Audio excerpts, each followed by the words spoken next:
You found your dream house, but you have to sell your home first. Where do you get started? What is the next step that you should take? That's where so many people are sort of trapped, but don't worry, that won't be you, because after watching this video, you're gonna learn my 3 tips that we use to help clients navigate through this exact same process. And stay tuned till the end, because number 3 is my absolute favorite. It's kind of my secret sauce. You're gonna benefit from it. I'm Jeff Goolsby from the Goolsby Group at Real Broker. Over the last decade, I've helped nearly 500 families navigate through the process of buying and selling and winning.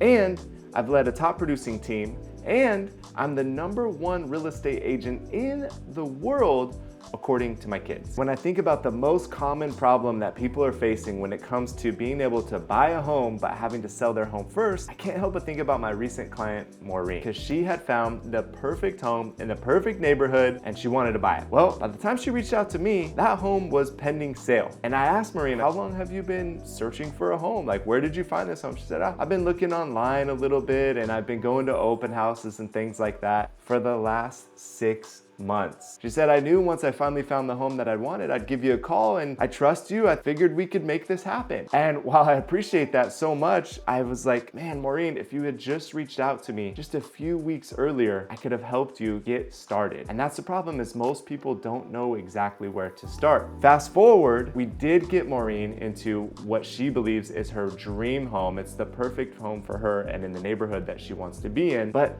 I can't say the same for everyone. Had everyone else that's come to me with a similar problem come to me a little bit earlier, had they started with a proper plan, put together a strategy that might have only taken them just a few weeks' time in preparation, they would be living in what was their absolute dream home. I'm here to save you today, avoid that pain, by telling you the first thing you need to do: set up a plan and get started with a professional. Know what your next steps are gonna be so that you can sell your home in the time you need to sell it, so that you can buy your dream home in the neighborhood that you want to be in. The second component that's critical when buying a home, when you have to sell your home, is timing and profit. Now, of course, everybody wants to squeeze the most amount of money out of their home as possible. You gotta think about how much time it might take to do that and what you might be risking. So let's talk about Maureen a little bit more. In her case, she needed to sell her home in order to buy another one, and we finally found the one that she wanted to buy after we put a proper plan together. And that home had some competition. There were 3 other offers on that property,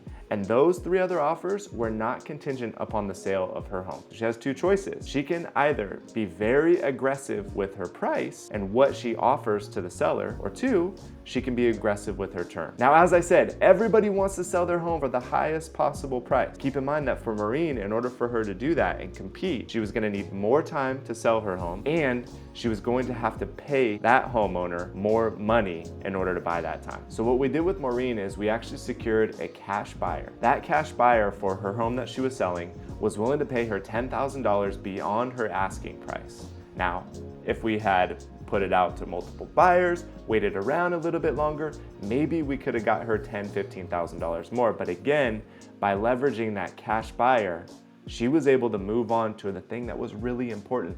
The thing, remember, that she started with in the very beginning. And luckily, she still had focus on her dream home. So we were able to put it together, sell her home with a cash buyer, get her new home secured without having to overpay for that one. Now, when it comes to selling your house, you have to make a decision. Are you willing to price the home correctly so that you can sell it quick and satisfy the seller's needs of timing? Or are you going to price it maybe a little bit too high so that you can get some more money? Now, the challenge in the market that we've been in is most sellers want absolute highest possible price, and they want it as fast as they could possibly get it. You have to decide what is the amount of profit you're willing to compromise on, and time the home that you really want to be in for the next 5, 10, 20, 15 years. Yes, people want to know where to get started. They want to squeeze as much money as possible out of the sale of their home, but the real pain comes in when you have to move more than once. Let's face it, selling your home doesn't really suck that much.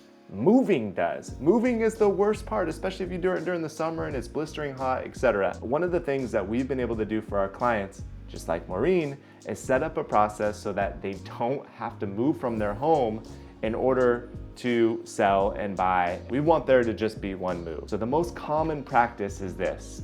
getting a buyer that's willing to wait for you to buy your new home, that's willing to, once you get into contract on your new home, wait for you to close on that, and that's willing to give you a little bit of time in the house so that you can make that transition into the next one. There's a lot of things that go into that, and I won't go through it all in this video, but the secret sauce is really combining the 3 strategies that we've talked about just now. 1, having a plan together from the very beginning. 2, pricing and timing it appropriately. And then 3, coordinating the contingencies so that we can get you from one place to the next and not have something in between. If you're watching this video and you're like, man, I know someone that's just like Maureen, going through Zillow, they're going to open houses and things like that, and you think that they would benefit from these 3 steps, share it with them. Let them know that I told you. You might be a critical component to them getting into their dream home.